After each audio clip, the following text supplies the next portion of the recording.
Patrik, je to Patrik, jo. Já se omlouvám tady za ten jekot. Ale...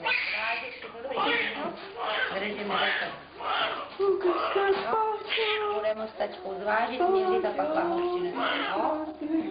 Tak běž, tetínku klíp. Takový den, jak se cítíš? Tak tady je Páťa. Jsem unavená. No, 2,890 kg. Asi se 90. 47 cm.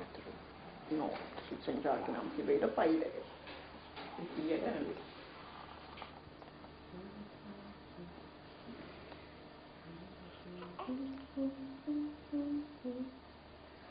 No ty jsi živá, teda. Maminka by si taky zývala, ale nemůže. Proč si nemůže maminka zvívat? Jsme unavený. Jsi tak unavená, že už si ani nezvíváš. Strašně bolí bříško. Ale byla jsi statečná, třeba. No. Se podíváme na hodiny. Viktorka Hadr.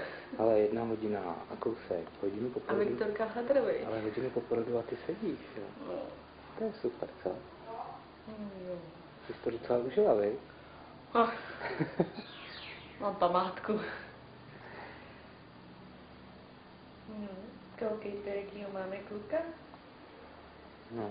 Kuci, koukejte, brácha. Brácha.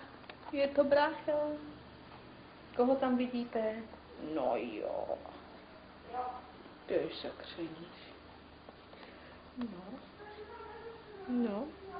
Špapej celý svět.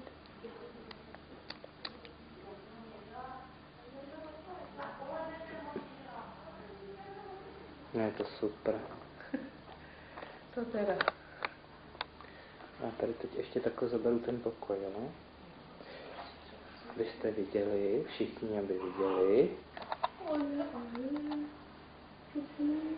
První Patrikovo bydliště, takže snímám to od okna, jsem úplně v rohu, kde je